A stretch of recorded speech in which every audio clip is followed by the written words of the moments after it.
So I'm having a chat with Tom Jenkins. How are you? Hello, very good, thank you. Yes. Good. You're here at 2000 Trees. Yes, yeah, pleasure to be here, and amazing festival, and amazing vibe in it around the festival area. So really good to be here. How are you finding it? All good? Yeah, great. We played at we were on quite early on the Forest stage, so. Just kind of like unwinding now, I guess. It's like the rush of like unloading and getting on stage and playing, and then obviously then packing up and moving on. But just chilling out now and wandering around watching bands. So good.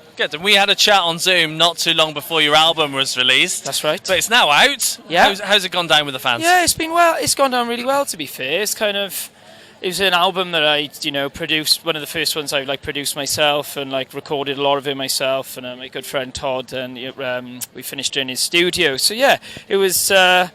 It was kind of, just nice to see it go from an idea and something I thought I couldn't do and just be released and, be received, pretty well, to be fair. Yeah. So, Good. And you changed your sound, I believe, with this record a little bit. Yeah, I guess so. How did that go down with the fans as well?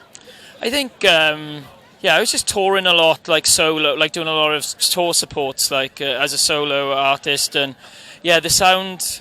And all my previous albums been full band and pretty full on and very well produced, and this was just kind of a step back and let's just record stuff live and and just kind of capture more vibes really than just going a bit too crazy in the studio. Just more just capturing the songs for what they were, I guess.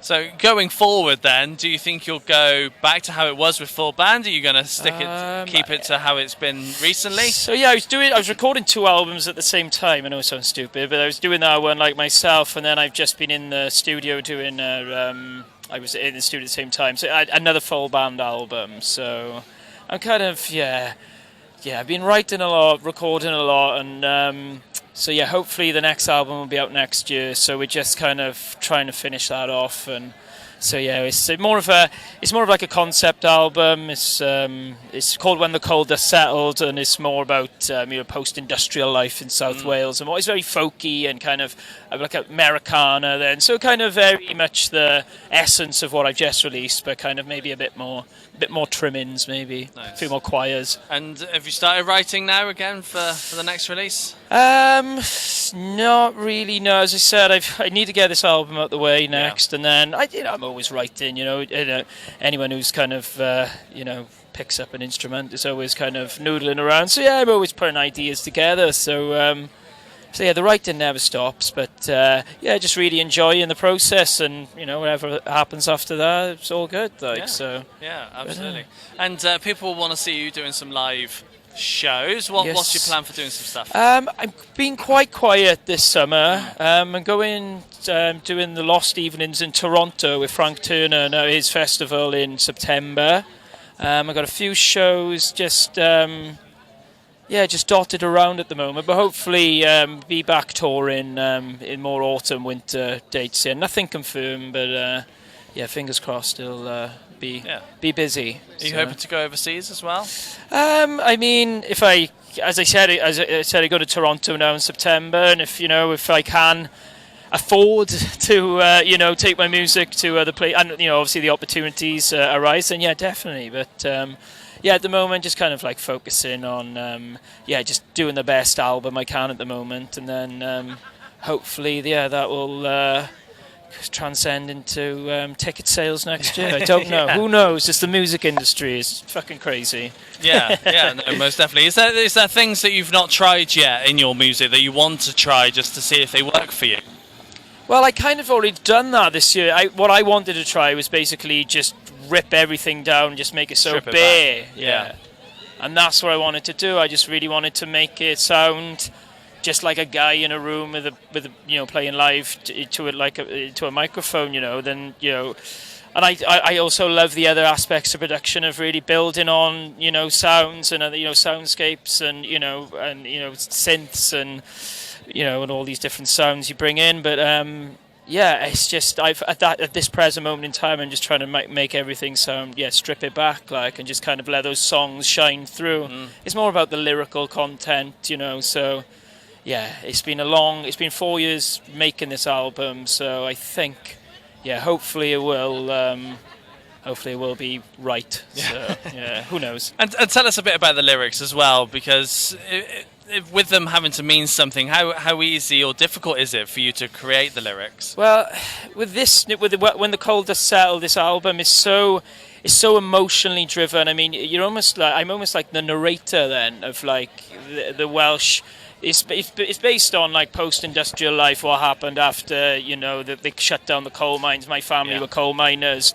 My grandfather died because what he is with the lung with the dust he breathed in through being a coal miner. He died young, and it's kind of like that. And basically, like what happens to a place where they shut down an industry and the kind of repercussions of like drinking and drugs and poverty and and depression. So I've had to be very careful on getting it right, and and especially like some mining disasters that happened in in South Wales, which is right on my doorstep. So I've been because I run a sheep shearing business, so I travel all around South Wales, and I get to see all the last of like this generation then, and so I've worked with all these old like miners and farmers, and I'm basically just absorbing their stories and putting it into an album. So it's been a it's a really emotional kind of process. It's not the easiest thing I've done, but I think when it comes off, I think it will be, for me, it's something I've always wanted to do then.